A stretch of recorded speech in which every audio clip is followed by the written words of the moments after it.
कसं आहे रावेतमध्ये प्रधानमंत्री आवास योजना याच्या अंतर्गतमध्ये 950 लोकांची योजना सुरू होती। त्यांचे फॉर्म घेतले, सिलेक्शन झालं, DPR पुढे गेला, प्लॅन सँक्शन झाला, सगळी प्रक्रिया पुढे गेली आणि काम आज होतं आहे उद्या होतं आहे असं सांगत पुढे त्यांना शेवटी असं सांगितलं की तुमची ही इथली योजना डायरेक्टली शिफ्ट केली किवळेमध्ये।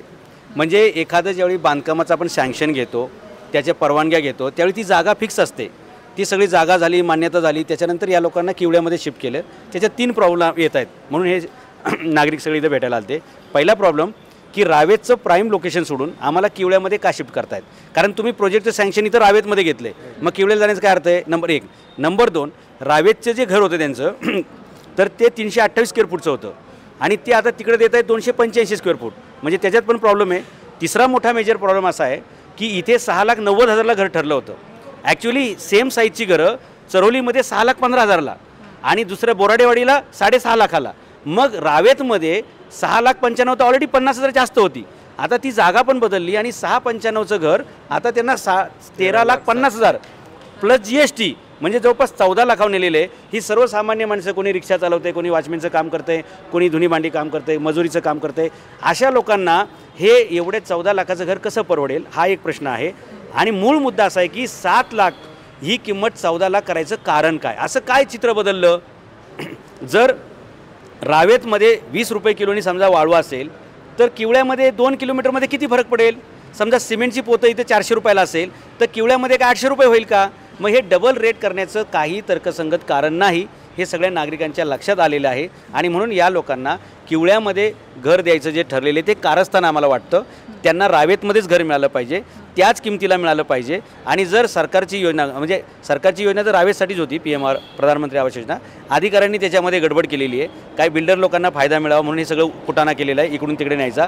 तिकडे घराची साईज कमी झाली आहे, पैसे दुप्पट झाले आहेत, बांधकाम पण किती उत्तम दर्जाचं असेल याच्याबद्दल मी आता लगेचच काही सांगू शकत नाही। त्यामुळे हा मोठा प्रश्न आहे। 950 कुटुंब या प्रकरणामुळे बाधित होत आहेत। या प्रकरणामुळे त्यांचं आयुष्य हे म्हणजे रोज गोळ्या खाऊन झोपायचं कारण झालेलं आहे। BP, शुगर, टेन्शन, घर मिळेल की नाही, एवढे पैसे, आणि लोन कसं करणार?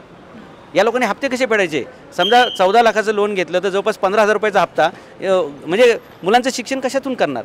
मुलांचं म्हणजे राहण्याचा खर्च कसा करणार? बाकीचं आणि 4 वर्षात गेलेली आहे। तर आमची मागणी अशी आहे की यांचं प्रोजेक्ट रावेतला होतं, रावेतला व्हायला पाहिजे, त्याच किमतीत व्हायला पाहिजे, त्याच साईजचं व्हायला पाहिजे। आणि विशेष म्हणजे सरकारने जे 2.5 लाख रुपये अनुदान असते ते पहिलं दिलं पाहिजे, जेणेकरून लोनचा बोजा कमी होईल। आणि दुसरी गोष्ट की या लोकांना तातडीनं 6,90,000 याच्यामध्येच मंजुरी दिली पाहिजे।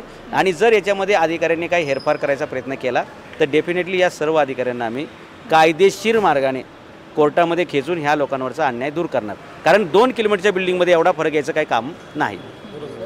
तुम्हाला आतमध्ये जाऊ देत नव्हते आता त्याआधी? कोणाला?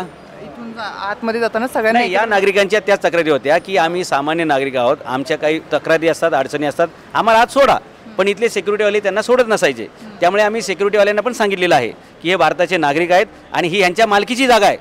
पालिका, जिल्हा परिषद, तुमचं जिल्हाधिकारी कार्यालय, इवन मंत्रालय, हे सगळं नागरिकांच्या मालकीच्या इमारती आहेत आणि मालकांना कुणीही कर्मचारी आपल्या इमारतीत येण्यापासून रोखू शकत नाही। यापुढे या पिंपरी चिंचवडमध्ये, पुण्यामध्ये जर कोणत्याही नागरिकाला पालिकेत सोडलं नाही, जिल्हाधिकारी कार्यालयात सोडलं नाही तर आम्ही त्या कर्मचाऱ्यांवर शिस्तभंगाची कारवाई करायला मागे पुढे पाहणार नाही।